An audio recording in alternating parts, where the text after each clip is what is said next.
Hello students, once again I am here with the same chapter square and square root.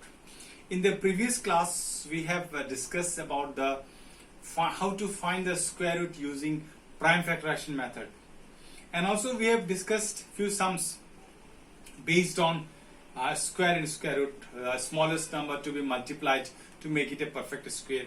So now similar type of sum we'll discuss today. But let's start, students. Let's start with an example. So, students, if I write 18, now can you tell me 18 is a perfect square or not? Is it a perfect square? Can you tell me 18 is a perfect square? Is it a perfect square, students? So, I don't think it's a perfect square. Now let me check it out whether it is perfect square or not.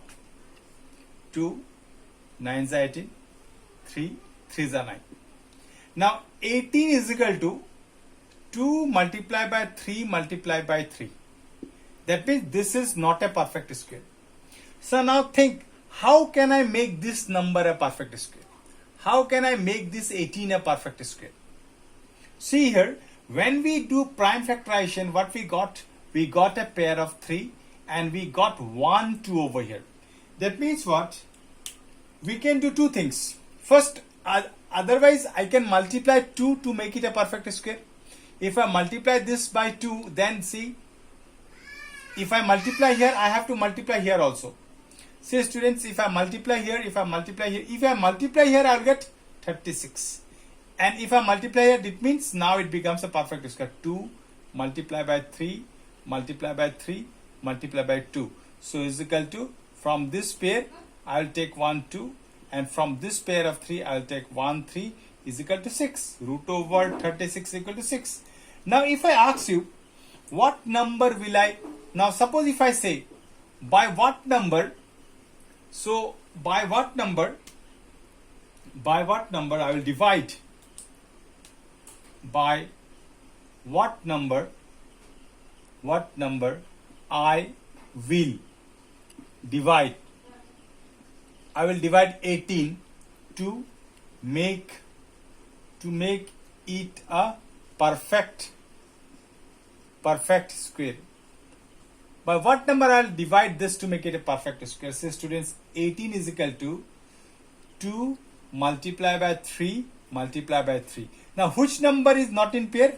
2 is not in pair. I will divide this number by 2. If I divide here, I will have to divide here also. So 2, see. 9 is 18, 9 is a perfect square, is equal to cancel, so I will get 3 multiplied by 3. So if I take root over here, if I take root over here also, I will get 3. That means root over 9 is equal to 3. It means 9 is a perfect square. By what number I have to divide? The number which is not in pair. Once again I am telling you, the number which is not in pair, by that number I will divide. Now one more example, I am taking one example, students, from your textbook only. I am taking one example. See students, from textbook I am taking the example now. Now suppose if I write 2800. So by what number I will divide to make this a perfect square? By what number 2800 will be divided to make it a perfect square? See, again 2800. Now let me do prime factorization over, students. So whenever you get this type of sums, you have to do prime factorization. Let me do prime factorization, students. 2 1s are 2, 2 4s are 8, 0 0. Again I'll do 2 7s are 14, 0 0. 2 3s are 6, 1 10, 2 5s are 10, 0. So I can do 5 7s are 35, 0. 5 14s are 5 1s are 5 2 5 14s are 2 sevens are 14. Now what I got, 2800 is equal to 2 multiply by 2 multiply by 2 multiply by 5 multiply by 5 multiply by 2 multiply by 7. Now see students, in these type of sums, what we have to observe first, the numbers which are in pair. See, these two are in pair, and these two and these two are in pair. These two 5 are in pair, but the number which is not in pair, what is that number? 7. That means I have to divide 2800 by 7 to make it a perfect square, because 7 is not in pair. So the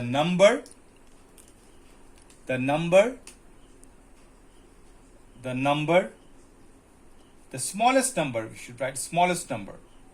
The smallest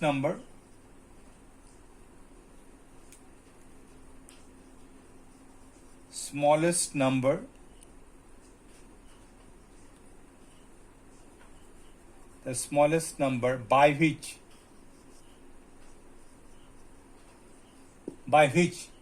2800 is divided is 7. So that means I have to divide this number by 7 to make it a perfect square. And it is asked that also find the square root of the number so obtained. Now by dividing this number by 7, that means if I divide this over here, I have to divide here also. If I divide this number by 7, I'll get a new number. See students, if I divide this by 7, I'll get a new number. So now students, let me do division. See, 2800. If I divide this number by 7, I'll get a new number. That means is equal to 400. That means 400 I got. Now, if I divide it over here, like this, divide this by 7. Here also I'll divide by 7. Both the sides I'll divide. This 7 is cancelled. Now this is, if I cancel 400, see this same thing I got over here. Now 400 is equal to how much I'm getting over here now? 2 multiply by 2 multiply by 2. This 2 multiply by 2 multiply by 2 multiply by this 2 multiply by 5 multiply by 5. So now if I take root over like this, so is equal to how much I'll get? From this pair I'll take 2, from this pair of 2 I'll take 2, and from this pair of 5 I'll take 5. So is equal to, your answer is 20. That means square root of that number is 20. And by what smallest number I will divide this number? I will divide this number by what? By 7. So if I divide this side by 7, I have to divide this side also by 7. When I divide it, I will get a new number, that is 400. Now we have to find the square root of 400. So square root of 400, no need to do any factorization. So you can divide here also. So this 7 cancel. That means this is 400. If I multiply these all, I'll get 400. Simply you can write this thing. And if I take root over, then I'll take from this pair of 2, I'll take 1, 2. From this pair of 2, I'll take 1, 2. From this pair of 5, I'll take 1, 5. So your answer is 20. Hope students, you have understood by what smallest number I will divide a number to make it a perfect square. We should always think of a number which is not in pair. So students, let me give you one more example. Student.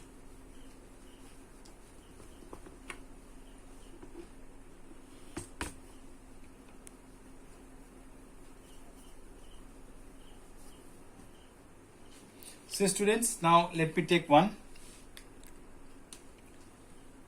example that is also from your textbook I am taking. Students, today we will learn only this topic only, this concept only, because if I explain you some other concept, you will get confused with.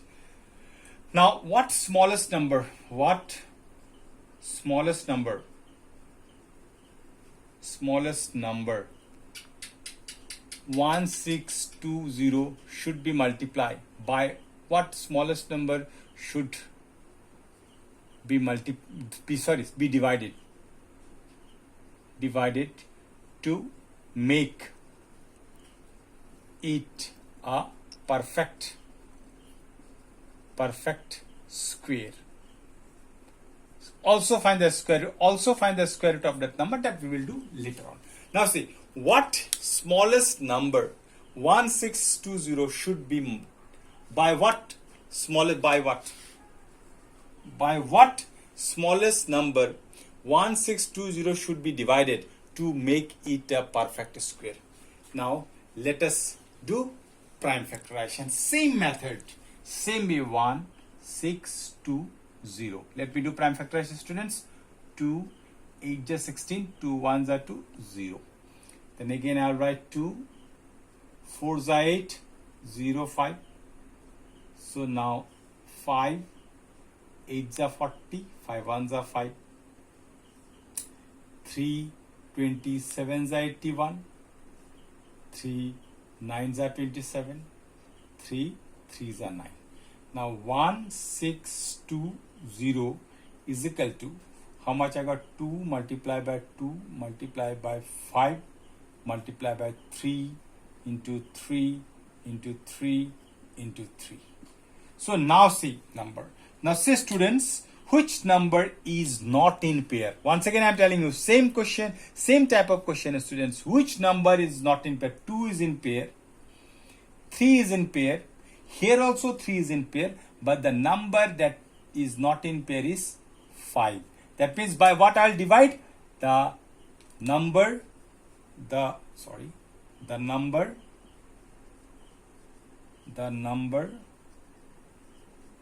should be divided by how much? 5. Now let me check it out, students. Also find the square root of the number. Also find the square root of the number obtained. That means after dividing I'll get a new number. So the number should be divided by 5. Now if I divide this 1620 is equal to 2 multiplied by 2 multiplied by 5 multiplied by 3 multiplied by 3 multiplied by 3 multiplied by 3. So if I divide both the sides by 5, see here some new number. Obviously I will obtain a new number. What number I will obtain over here? I'll obtain some new number over here. So what is that new number? 5 3s are 15, 5 3s are 15, 1 5 2s are 10, 5 4s are 324. So students, 1620, again I am showing you 5 divided by 5, 5 3s are 15, 1 2, 5 2s are 10, 2, then I'll copy this 0, 5 4s are 20. So 324. Here how much? I'll 2 into 2 into 3 into 3 into 3 into 3. So if it is given that by what number I will divide? I will divide by 5. First part is finished. The second part, it is given also find the square root of the number obtained. The number obtained is 300. After dividing, I obtain the number I obtain is 324. Now what is the square root of this number? Let me take a square root on both the sides. Square root on both the sides is equal to how much I'll get? From this pair I'll write 2. From this pair I'll write 3. From this pair of 3 I'll write 1 3. So 2 3 into 3, that is equal to 3 3 is 9, 9 2 is 18. So 18 is the square root of this number. So students, once again I am telling you by what smallest number 1620 should be divided to make it a perfect square. First you do prime factorization, then you write like this, then you should see which number is not in pair. See, 5 is not in pair. That means I have to divide the number by 5. So I will divide both the side by 5. First you write like this, a number should be divided by 5. First part is over. Then you divide both the side by 5. When you divide by 5, see, I'll get 324. Here I will get 2 into 2, 3 into 3, 3 into 3. Now if I take root over on both the sides, I will get 18 is the answer. So hope students you have understood. Students, you please see the solution once. See the solution. This is the solution. 18 is your answer, student. So hope students you have understood this type of sums. You are going to get such type of homeworks. You are going to get homeworks based on this concept. Hope you will do it, students. So thank you and have a nice day ahead.